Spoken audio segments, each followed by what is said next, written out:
Hey everybody, Charlie Stivers here with Goose TV. And in today's episode, I'm excited because we get to touch on some Web3 innovation, all in the blockchain crypto world. My guest today is the head of content at Thrive Protocol, which offers a valuable opportunity to explore the intersections of decentralized funding, Web3 innovation, and effective content strategy in the blockchain space, basically giving incentive for people to engage, that magic word that we're all looking for, attention. So they have a very cool model that is driving a lot of their growth, and they're partnering up with a lot of people, builders and existing companies, protocols, projects, whatever you want to call them in Web3. Welcome to the show, Matthew Carano. Hey, Charlie. Thank you so much for having me. So glad to be here. Yeah, excited to dig into Thrive. Pretty special solution that you guys are providing for the Web3 space and builders. Let's jump into it. Can you explain what Thrive Protocol is and how it functions within the crypto ecosystem? Yeah, we're very unique. Thanks so much for asking. So Thrive Protocol is the largest cross-chain builders funding protocol in all of crypto. We have $70 million so far, and it keeps going up, allocated to us by top ecosystems in the space, like Polygon, Arbitrum, ApeCoin, Metis, Boba, Hedera, tons of them. And we, in turn, find and fund the most impactful people and projects in crypto with it. And so we're kind of solving two main concerns. One concern is from the ecosystem side. They have to allocate funding from their treasury in order to build their community. If they don't, they die. And then if they allocate it poorly, they die too. Their token value goes down, and or they spend all their treasury. So we have to make sure that they have a nice positive return on investment when they make a spend. That's what Thrive does. And then on the other side, we make it easy for Web3 builders to find the funding they need to make their dreams come true. One of the biggest issues in crypto is, the most impactful people have a hard time getting funded. Like, there's only so many options. You could drop a token, or maybe some VC funding, but that's hard. You got to gain traction first. And there are all these ecosystems that are fueling future crypto GDP. They just have to be able to tap into them, but it's hard to find. So we make that very easy for builders. So it's kind of solving funding impactful people from both sides of the marketplace. So in a nutshell, that's Thrive. That's great. And then one of the questions I always like to ask, because this is also new to many people, and we want to bridge that gap between new users. Maybe touch a little bit on what's in it for regular people, or how they can learn more, or as this is all growing. What's in it for us? Great question. Well, one of the things that we really concentrate on, like I said, impactful projects and people, but there's a hard time. There's a real difficult. Web2 builders have a very difficult time coming over into Web3.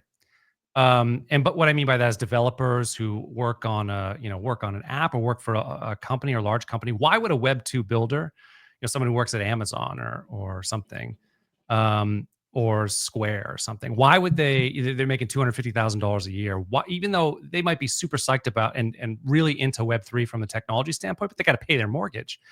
And it's very hard to get them to move over into Web3. The incentives are they just haven't really been there in the past. They're not going to walk away from that kind of money that they can make in Web2. And so, one thing that Thrive, is for the non-Web3 folks is it's a conveyor belt. It's to help those, interested Web2 builders find a way to get funding to launch their projects in Web3, to follow their passions in Web3. So that's one of them. And then the other way is I said we have 70 million right now in funding allocated to us by top ecosystems. That number keeps going up. We were at 1.2 million a couple of years ago. We're at 12 million last year. We're at 70 million this year. That number we expect to be in the hundreds of millions, if not a billion by the end of the year. And I'll tell you why after. But we have to use those funds to make crypto UX a lot better. And the way to do that is by making sure that great builders are getting funded, so that people who are not in Web3 right now have a more comfortable time in Web3 and can enjoy the benefits of crypto without some of the hassle of the Web3 experience, which is admittedly very difficult. So we're trying to change that through funding amazing builders. Can you elaborate a little bit on like how you ensure the funding is allocated fairly, transparently to builders and innovators? That's a great question. So crypto does a very good job with making sure that interactions are valid, right? We have consensus mechanisms. We have a public blockchain, right? So we know when an interaction took place. Like it's there. It's affixed to the blockchain. We can audit that. Crypto does a really bad job, though, at figuring out and surfacing what things are really valuable. Now, I know that sounds odd because someone will look at the price of Bitcoin and say, "Oh, Bitcoin's 100,000. What do you mean it's not?" It's like, no, that's not what I mean. What I mean is that interactions in crypto, which ones are valuable? Now, admittedly, in crypto, a lot of the interactions are spam or Sybil attacks or some fraud or Bots. or bots or whatever, and they're playing the game for like short-term growth. And the typical problem when funding, when ecosystems do like community engagement stuff or funding in terms of grants and things, is at scale they have a really hard time making sure that their funding is actually going to something that's creating impact and not going to one of those bots or spammers or fraudsters or whatever. And so the innovation that Thrive has is we have a decentralized reviewer network. Our reviewers, we call them guardians. And every interaction that takes place through Thrive, whether it's community engagement, because we do that too, or it's funding through, like a traditional type of grants program, there's a milestone of value or a task that's done through Thrive. When it gets submitted, it goes to our decentralized reviewer network, who have to come to consensus that what they actually submitted created value, the value that they said that they were going to create. And if they did, thumbs up, payment gets released. If not, thumbs down, payment doesn't get released. So what you end up, the end state of this is that only impactful things get funded and everything else, the bots, the spammers, the fraudsters, whatever, do not. So only the impactful projects get funded, meaning we can, ecosystems know that they're going to get a positive return on investment. They're going to get impact from every treasury dollar or token that they spend through Thrive. So that's how it works. Yeah, you actually answered my third question, the importance of decentralization and funding, sure. which that's a perfect example. So is that also like, are you wrapped into a DAO or have a governance protocol within that for the decision making? Or nope, we are pre-token. We are a profitable business, but pre-token, so not decentralized in terms of a DAO or anything. We don't have any governance model yet. Okay. But it's just this decision making as far as the grant program and how that works is decentralized within. Exactly. Okay. Yeah. So exactly. So our reviewer network is decentralized. It's credibly neutral. So we certify them through. We could talk about Thrive Certified Challenge. We certify builders and projects, but we also certify these reviewers that we call guardians. We call them guardians because they're guarding the treasury funds of the ecosystems that we partner with. And so, they get certified based on expertise that they have. So we have governance guardians or data guardians or code guardians or content guardians, et cetera. They get certified through Thrive as having expertise, but they remain incredibly neutral because through our reviewer app, where all these interactions, transactions, milestones, et cetera, get served, they get served to the right badged guardian, but also randomized too, so no collusion can take place. And they remain, anonymous prior to the review being done, and there you go. Yeah, they're their own people and get to vote based on whether or not they think something is creating impact or not. And like I said, they have to come to consensus. Usually, it's like a 2 of 3. Sometimes it's a 3 of 5. Have to come to consensus saying, "Yep, that milestone. They actually did what they said they were going to do. Thumbs up, they get paid, or nope, thumbs down, they didn't get paid." So.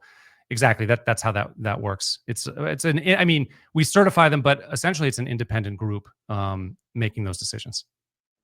Okay. So maybe jump in a little bit more about Thrive protocol itself.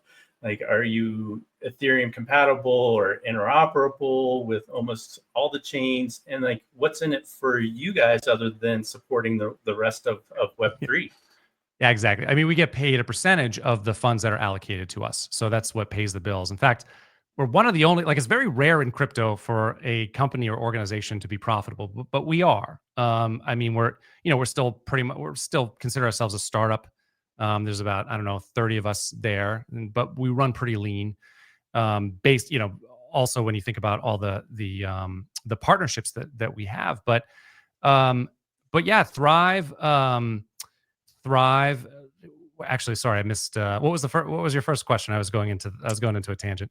My, Yeah, just jump into like, how you guys work as far as interoperability or Oh, yeah. compatibility.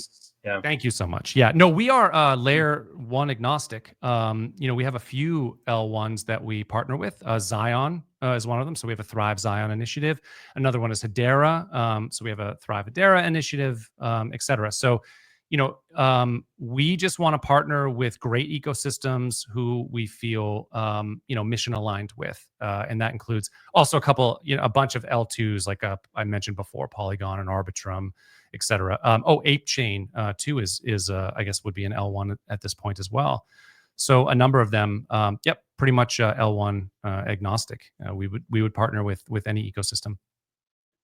So the other benefits to those partner communities, not only that attention engagement, but like, are you helping to identify builders for those protocols too? That's exactly right. And that's primarily what we do. It's because every single one of these ecosystems, I told you before, or I mentioned before, that they have to spend their treasury in order to build their community, but not just their community. They're also building fun applications or reasons why the community would be excited to be there in the first place. So the majority of our funding is actually going to builders who are, creating dApps, et cetera, and launching on those chains. So primarily that's where a lot of the value comes from, and mostly so we will do scaling type stuff like community engagement things.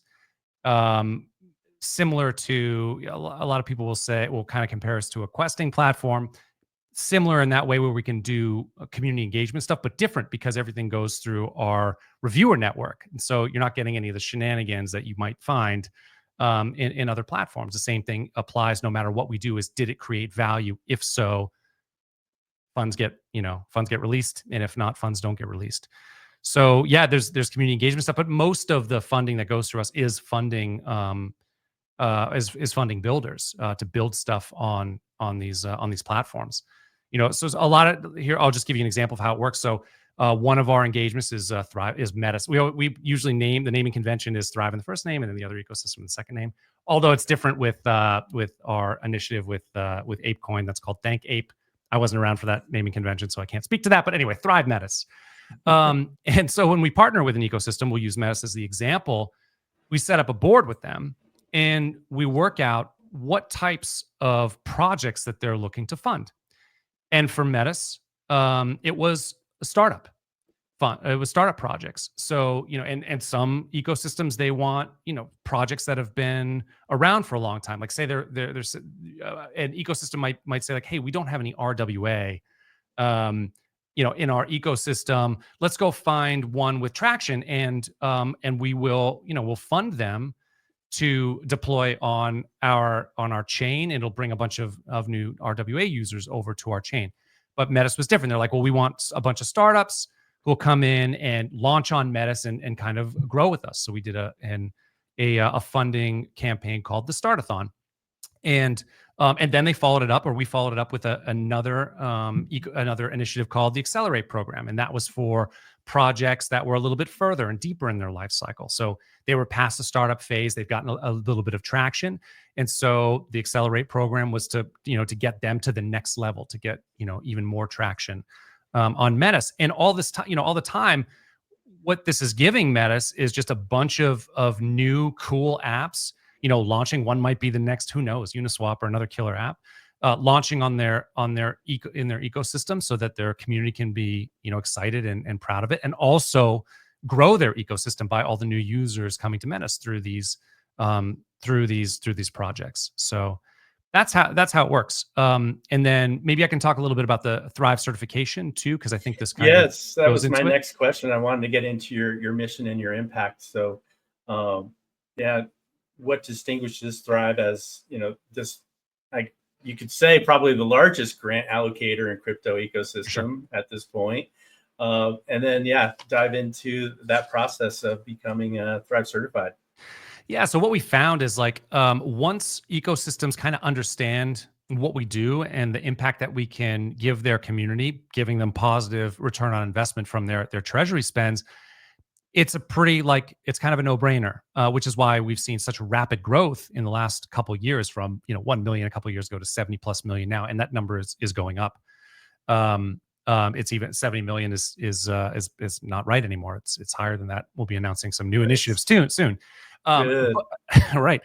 Yeah, it's very exciting. But like, so it's not it's the like it's not a big stretch for them. Once they understand, it's not a big stretch for them to allocate their treasury through us.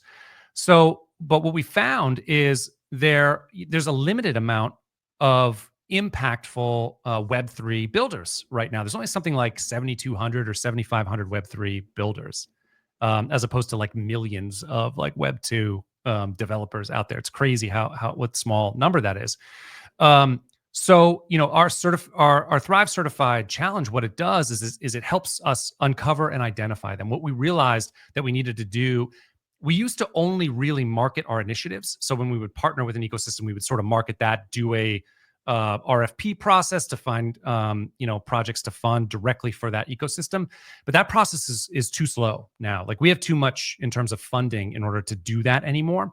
So we decided that we would go into a phase where we're basically in an all-out RFP process all the time, looking for builders, and that's what the certified challenge is all about.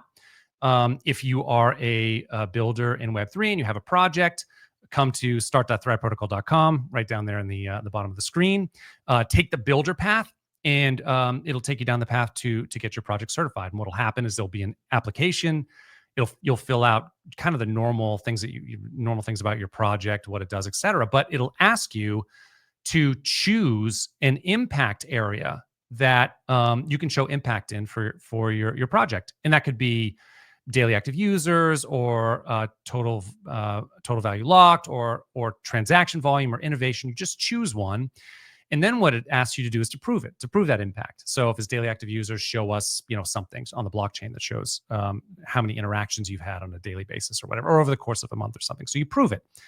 Then what happens is when you submit, it goes to our decentralized reviewer network, our guardians again, who then look at it and say, oh, okay, well, this project, based on where they are in terms of their impact, we're gonna grade them. And we use a grading system just like metals. It's bronze, silver, gold, platinum.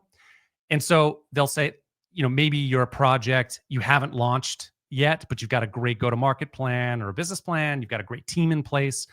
You got your website up, you got your GitHub up or whatever. You could be bronze certified, which is a startup. Or maybe you have a little bit of traction. You've already launched. Silver, even more traction. Gold, tons of traction. Platinum, like platinum would be someone with like 50 million TVL or something, and whatever, something like that, or I don't know, 5,000 daily active users or something. And so when you get certified, what that ends up doing is it gives us, now we know where you are in the life cycle of your project and what the type of impact you could do, and more about your project. And then we can start sending you funding opportunities based on what our ecosystems say they want. As I mentioned before, when we partner with these ecosystems, we sit down with them in a board. We develop a board. We sit down with them and we say, well, what types of projects are you looking to fund?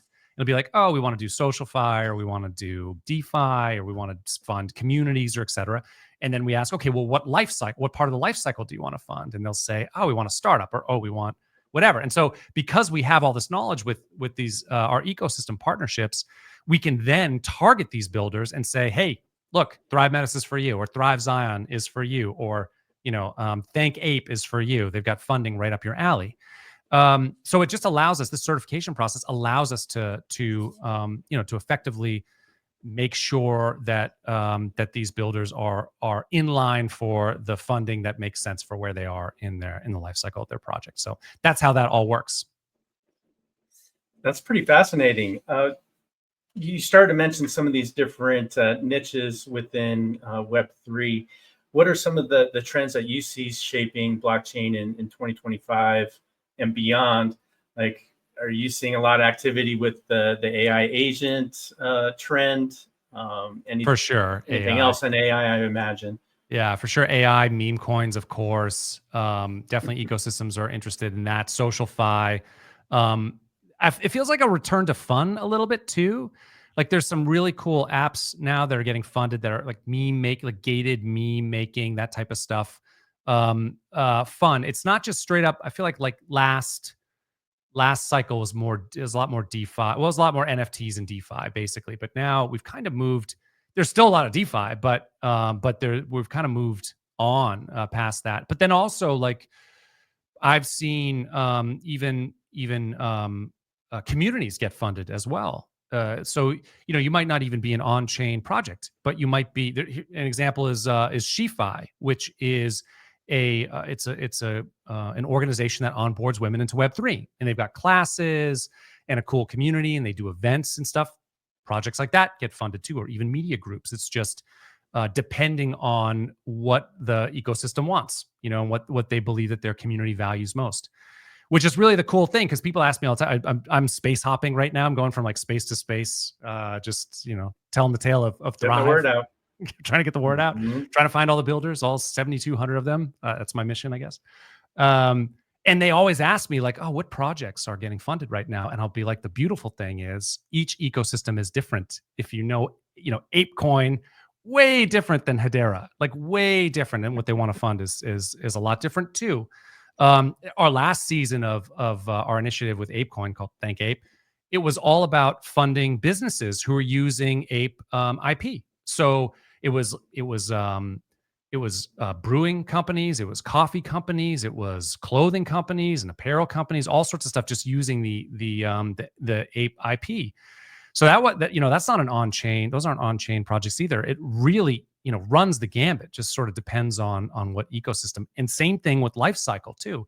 As I mentioned, Metis wanted some startups, but there are other ecosystems out there that want projects with a lot of traction as well. So Thrive Certified is for everyone, I would say. Yeah, I think it's a matter of time till people start clicking that start at thriveprotocol.com. That's pretty fascinating solution you guys have. Yeah. Do you have? I mean, I love the example of Ape. Do you maybe have any other like successful projects that have maybe started a year or two ago that have seen some traction with you guys? Yeah, for sure. I gave SheFi as an example. I also talked to 3Look as the really cool like meme making, token gated, social-fi app, which I dig and use. It's super fun. But there's another one called Community Crypto. I always give this example too. This is a great one, Web 2 to Web 3 project where they act as a layer on top of Reddit, where you can, if you basically add it to your subreddit, and it allows anybody who is creating posts that get a lot of engagement, upvotes and things to earn points. But then those points, directly turn into on-chain tokens in a wallet that's been created for the user. And so enough points accrue and they get notified, hey, look, you got X amount of Pol or ApeCoin or whatever in your wallet because of all the engagement you've had on your posts. And then of course they're like, oh, wait a minute, this is worth some money. And so then they get on there, and it's a great onboard tool into Web3. They show that when someone's got a little bit of money in their wallet, they get excited and they go and use it. So that's another really cool project. But there's been too many to name. I think we're over 1,600 funded projects. It's, probably approaching 1,700. It's been a lot. It's been really, really cool, really great. So in this incentive model that you guys have built, now can they earn Ape or Hedera or HBAR or even Thrive Protocol token coin? Great question. As well? Yeah. So all of the grants, so all the funding would be in the token of the ecosystem that we partner with. So if it's Thrive Polygon, then their funding is denominated in Pol, for example. Same thing with ApeCoin. But then all of our community engagement, it's same thing with community engagement too. So a good example of that is right now, Thrive Hedera is all about community engagement. Hedera came to us and they said, look, we've got all these amazing apps. Our technology is awesome. Hedera technology is really cool, super quick, and fast transactions, and it's really like really slick technology. Enterprise level stuff. Yeah. So they're like, we got all these great apps, and we just want to get more people to use them. So they funded us with HBAR to go and incentivize in and out of community members to come in and try those apps. So you could go to KiloScribe and you can do an inscription and earn some HBAR, or you can go to, I don't know, any number of other apps and just do like buy an NFT or mint an NFT and earn some HBAR. So every community that we partner with, the incentives or the rewards, we would call it, are in the native token of that community. But we also are engaging people right now with Thrive Points.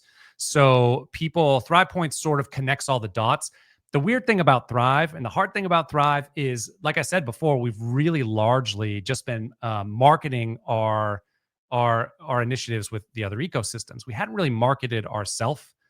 Like, we have a smaller Twitter account, so please follow Thrive Twitter if you wouldn't mind, if you're hearing me right now. We have a small Twitter account. We just hadn't ever really marketed ourselves, but because of the acknowledgement that we're starting to get all this partnership funding allocated to us, and that we really needed to go full court press to find all the builders, it then made it much clearer that we had to get out there and kind of market ourselves. But so we have all these ecosystems that we partner with, but most people know us by that ecosystem, but don't know us as like the whole thing, the whole shebang. The whole universe, I guess, the Thrive universe, if you will. So we started a Thrive Points campaign, which sort of unifies it all. So no matter what you're doing in Thrive, you might be earning native tokens in a different ecosystem, but you're also earning Thrive Points at the same time, which sort of indicates like how much impact you have created in the Thrive ecosystem itself. Super cool. And then there's two things that's really caught my attention.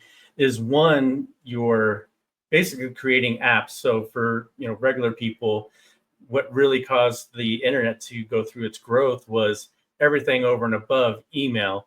Yeah. So that's kind of where we're at in Web3, where we are getting developers, builders, entrepreneurs, innovators that are building other useful things that we can do. So that's important. Are you guys are you getting any analytics where you're helping job growth? I mean, it seems like that's a pretty powerful solution or a checkbox that you guys are partnering with. I'm so glad you brought that up, because someone mentioned this to me not that long ago, and I'm like, we need those numbers. Like, we need to do a better job at finding those numbers. But I would imagine, like, to know the impact we've made sort of ecosystem wide, I'm sure it's substantial, and we should know that number. We don't. I need to know that. I need to know it now. That's a great question. Thanks for reminding me to lean into that and get it. But yeah, I think, oh, sorry, go ahead. I didn't mean to step on you. No, I was going to say, not yet. Not yet. No, but soon. Yeah, I mean, you're exactly right. It's the apps. It's useful things. Like I'm a bit of a crypto zealot. I've been in blockchain technology for a long time. I learned about Bitcoin very early on, and as soon as it took a little bit, but as soon as I understood what I was dealing with and the implications of it, I was like, okay, this is where I need to be. And so I believe in a crypto future, decentralized, permissionless, censorship-resistant crypto future. And the only way that we're going to get there, though, or the fastest way we're going to get there, is if we actually unlock all this fuel that's being wasted now on spam and bots and all that stuff. Like, that's got to be billions a year. And imagine if we redirected those funds to actually productive, impactful people and impactful projects. Imagine how much faster we would realize that future. Because what it's going to take is amazing apps that are easy for people to use, so that all the Web2 folks, don't feel like it's this big bridge they have to cross in order to start enjoying some of the benefits that crypto offers. Yeah, because it's not there yet. Like the UX it's not good enough yet. Like I still, when I do transactions now, I'm still like, I do a little bit of a transaction. Like I don't, Yes. and you maybe you feel this way too. Like I know that this isn't the right way to look at it necessarily or popular, but like if someone in my family or friend group is interested in crypto, I'm not taking the chance with them using a like self custody right away. Like I send them to exchange because the risk of that exchange stealing their funds is less than them screwing up and losing all their Yeah. tokens and getting ticked and then never using it again. I'd rather slowly onboard them through a centralized exchange first. Well, we can change that if the UX is better, and the only way to do that is to continue to fuel impactful projects and people. That's the way to do it. Yeah, and so one of the questions that I have here is, how is Web3 technology making that tangible impact beyond crypto? I mean, you touched on a few. Any others that come to mind? I mean, the big thing is just unifying the incentives from like right now. If you think about how it works in any marketplace, you've got investors, you've got users, and then you've got the developers or the people creating the workers in a company if they're not developers. That's a very adversarial relationship, right? Like users want the price to be as low as possible. The company wants the price to be as high as possible, but not too high so that it gets, taken by the board. Like it's all those relationships are adversarial, where Web3 connects all those dots. It aligns us all around a token so that the developers, the users, and the investors are all wanting the same thing, which is the token price to go up. So that's the amazing thing about Web3 and this technology is you're putting everybody going in the same direction, which builds think about it. It's instead of adversarial culture, it's now cooperative or collaborative culture. That's really what works in Web3. So I think that's the main thing. I mean, we have a long way to.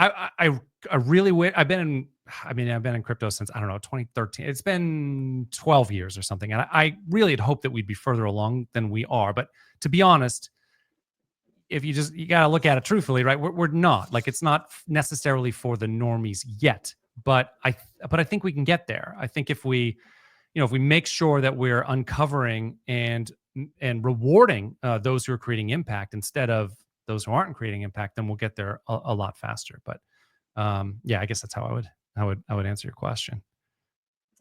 So you're head of content with Thrive. How do you approach communicating like these complex blockchain concepts to a general audience and onboarding them?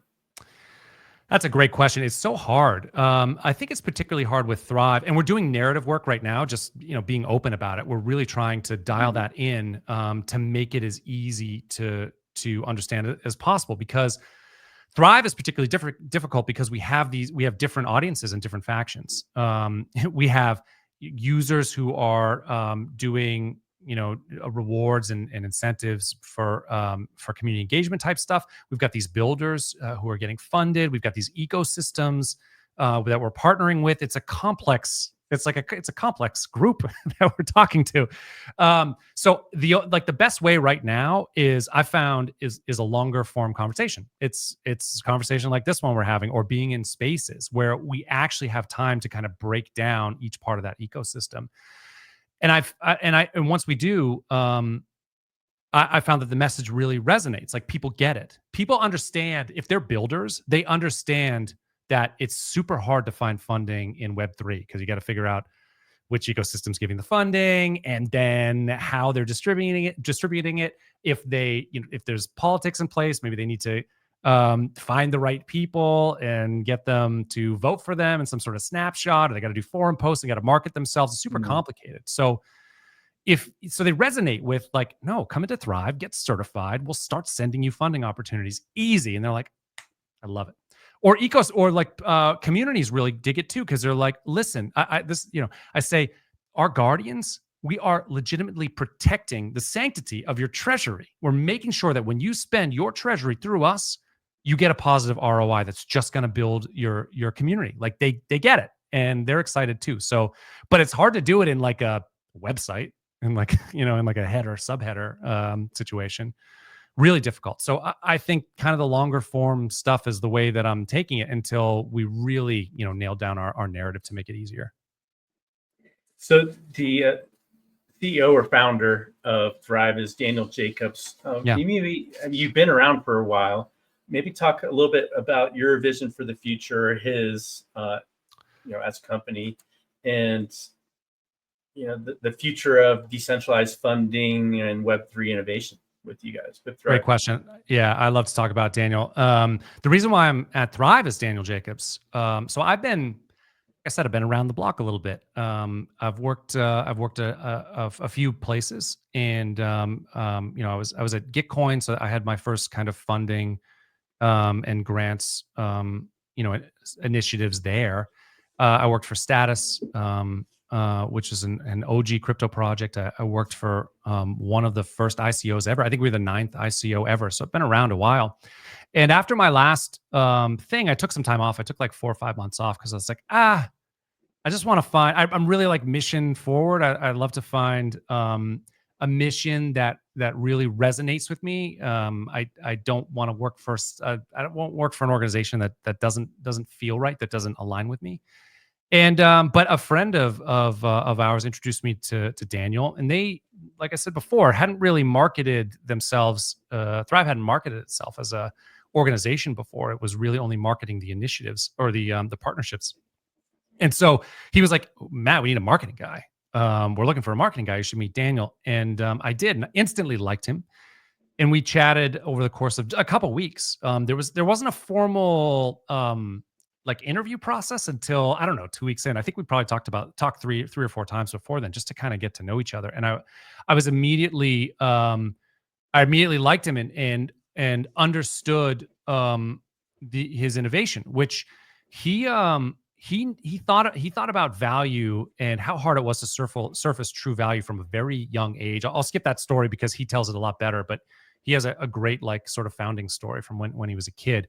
But in 2013, he realized that he read the Bitcoin white paper and got into Bitcoin, and then realized that crypto was having this issue with surfacing things that are valuable.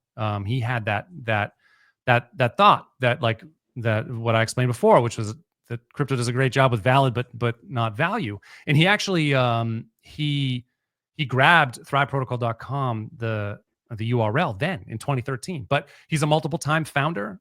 So he was working in a couple Web2, or he started a couple Web2 companies and exited, and then finally kind of got out and was thinking about what his next thing was. And a buddy was like, hey, whatever happened to that Thrive? Because he had this idea, whatever happened to that Thrive Protocol idea? And Daniel's like, for sure, someone built this already. And no one had. So, a couple years ago, he went forward with Thrive, but his brilliance was that understanding of crypto, understanding or crypto doing really well with valid but not valuable, and then this idea of having a reviewer network, a decentralized, credibly neutral reviewer network, to make sure that only those creating value were getting rewarded. Yeah. So are you guys getting any pushback from traditional fundraising models, like from the VCs, or are they like, hey, we're not a fit for you, but talk to Thrive? You seen any of that yet? I haven't, no, but I would imagine we sort of, I think a lot of people don't understand what we are yet, because we're this anomaly. People understand grants in Web3, and actually, frankly, grants have a bad name. Just because they tend to not, there just isn't there hadn't been a good way to verify that impact was created at scale. Like, think about, if you're a large ecosystem, maybe you spin up a work stream that has a budget to do some funding or whatever, but it's for you to number one, like, do an RFP process where you're getting in a bunch of applications and then reviewing those applications for validity and for ones that that resonate with your value system, and then getting them funded, and then like looking at the milestones and making sure that value was created at each milestone, and then releasing the funding. Like, that is a tough process, and super hard to do that at scale. You could do that maybe with a couple $100,000, but not at we're doing, sometimes we'll do $3 or $4 million seasons with these ecosystems. So to do it, to fund 50 I mentioned Thrive Metis before. I think it was 50 projects we funded just by that one initiative. That's so cool. It's crazy. So to do that at scale, like they just can't do it. But anyways, so in the past, funding, grant funding has just kind of had a bad name, and there's kind of ways to I don't know, to grant hop or to like dial that in, and maybe not the most honest way to so to game that system, I guess, is what I was trying to find. And so yeah, so I think they don't know what we are, or they peg us as a grant program or like a community engagement program, like a questing platform. They don't really know us yet, but that's going to change. I mean, I'm out here every day, and we're making some changes. So to our marketing. So maybe that will come up in the future where VCs will look at us as a competitor, or maybe not. Maybe they'll look at us as like as you said, we're not a great fit for you, but guess what? Get your start there, get some traction, and then we'll be a good fit, which might work as well. So yeah, I don't know that they acknowledge us. Yeah, not yet. I did see when I was doing some research and digging into your protocol, and you kind of touched on it, but you didn't call it out. The Zion partnership, they're actually calling theirs the anti-grant grant. That's right. I love that community. They're super passionate, and I like their aesthetic a lot. I don't know if you peruse their Twitter handle, but they do like cool videos, and I love how their community is set up. It's so, as I mentioned before, it's so unique how each one of these communities are. But yeah, they have a bad taste in their mouth with grants too, or largely from for the reasons that I just said. Like the grants tend to not have a good return on investment, and they want to make sure that someone who's coming into Zion, because they like the ecosystem and they want to stay around for a while, they're not just like taking some funding to like keep going for another few months. They want to deploy there and grow with the Zion community. So yeah, that's why they call it the anti-grant grants. It's a mouthful to say, but it's also kind of catchy. It's catchy. Yeah. Can you talk about your grant model, or is it too unique for each one?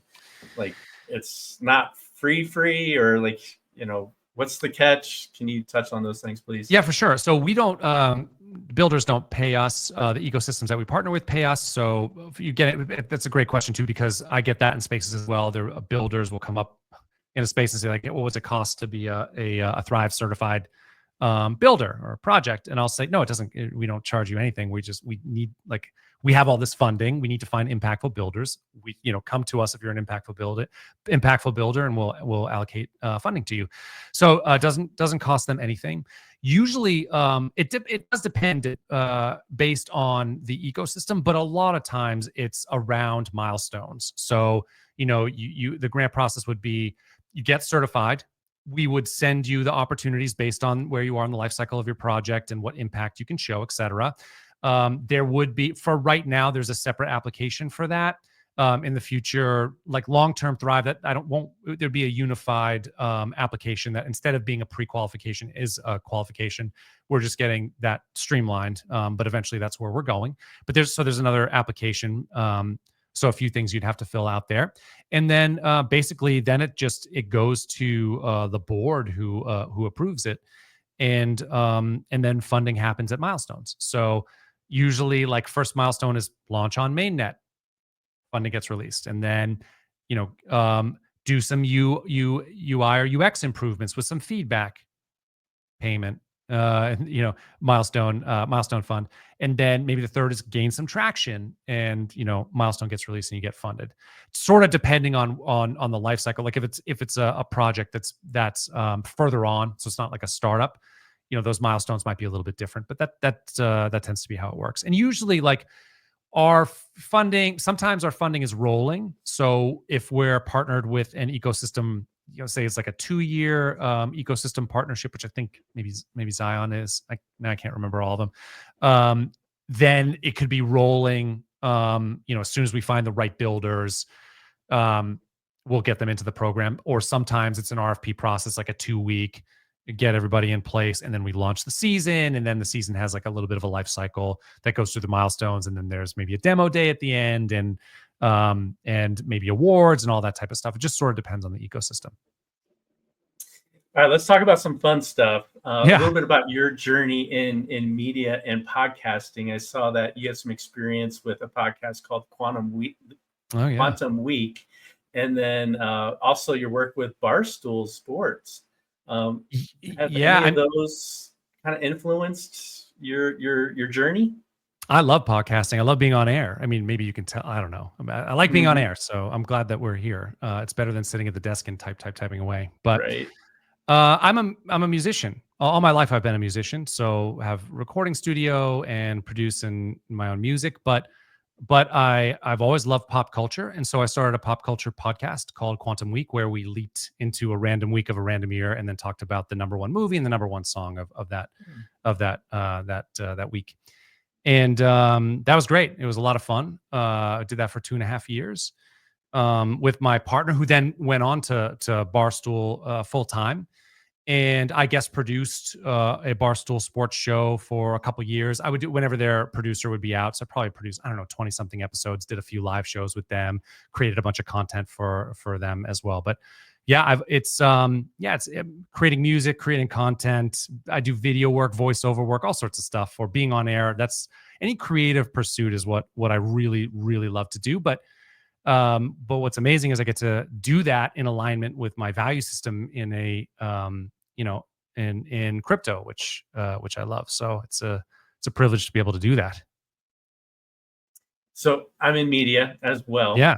And with your background, what do you see, or like, what's your vision with Web3 media or media in general using blockchain, and how that may evolve? Because media is a mess right now. Yeah. Trump proved that. And now there's probably 100 different crypto media companies. How do you see this playing out? I mean, I don't know, because I was really excited a few years ago. I'm trying to think of when this was, maybe 2019, 2020, when you started to see projects launch, like Audius is a good example, that were these protocols that aligned, basically aligned the interests of everybody around the production of music. So it was a tokenized protocol platform where licensing could be shared amongst a community for people to invest in the band, or the listeners could earn by listening to tracks from bands. You could do things like split revenue between tokenization allows like splitting revenue between the members of a band, because you can create a smart contract out of it. It's like, 50% goes to the songwriter, 10% goes to the bass player, maybe 20% to the guitar player, whatever. All that stuff I think was really exciting, but I feel like it kind of fell off. That stuff doesn't happen anymore.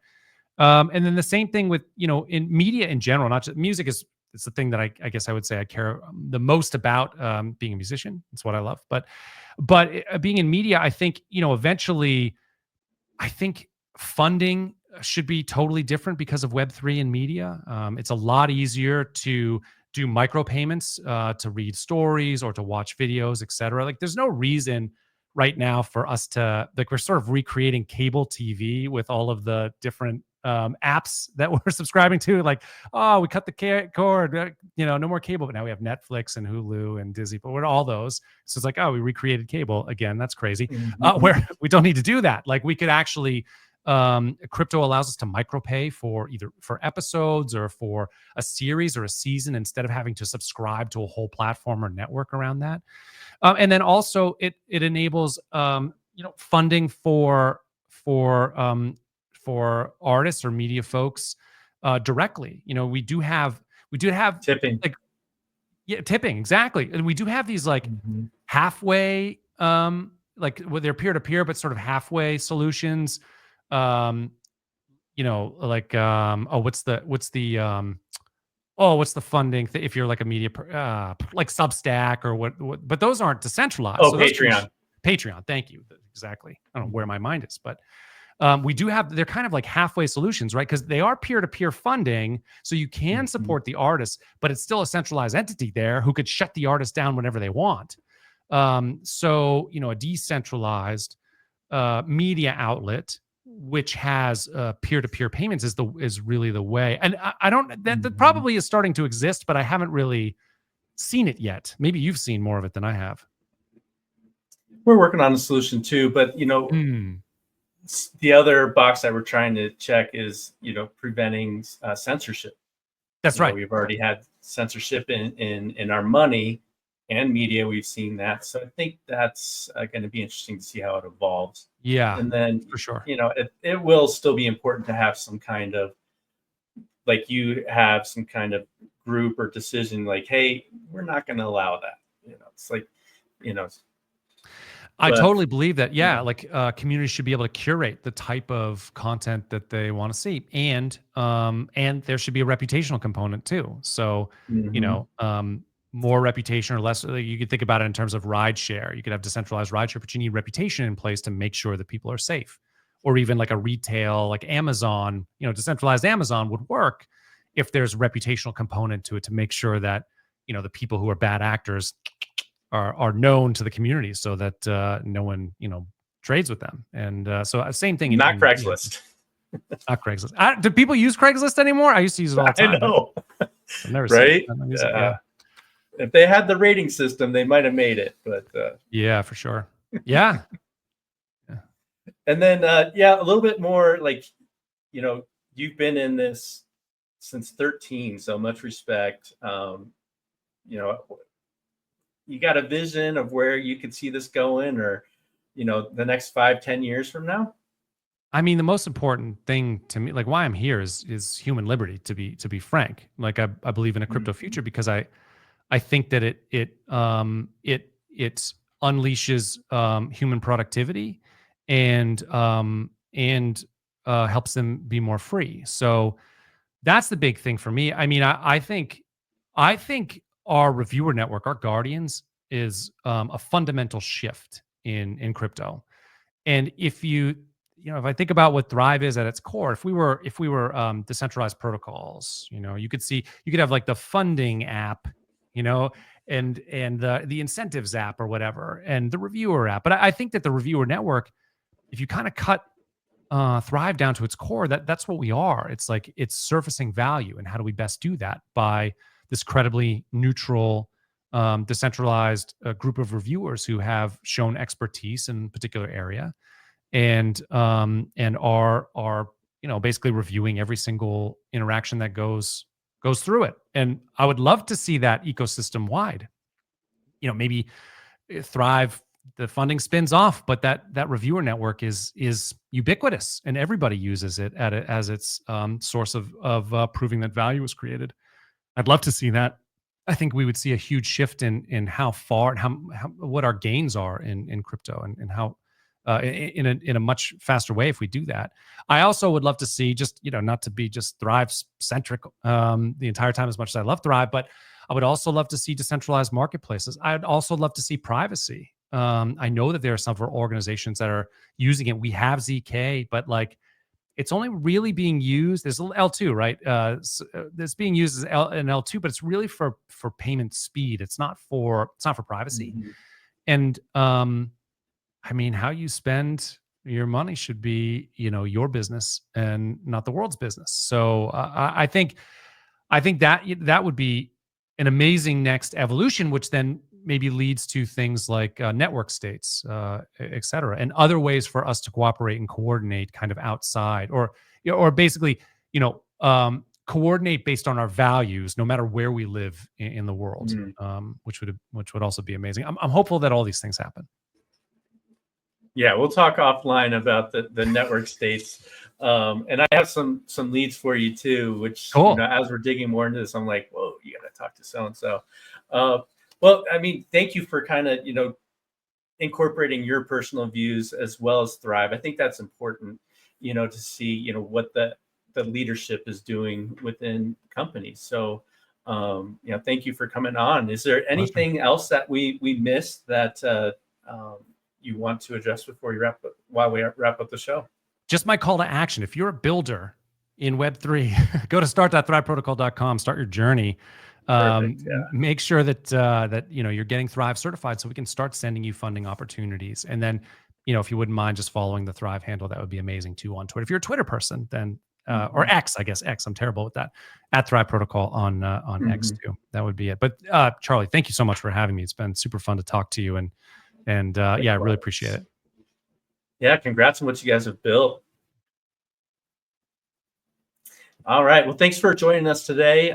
Thank you, Matt, for being a wonderful guest and enlightening us on new innovations in Web3 and how you guys are driving, more adoption to different protocols. But like we covered, looks like some job growth opportunities for a lot of us who are looking for opportunities in next generation type of solutions. So thank you to Matt and Thrive Protocol. Much luck.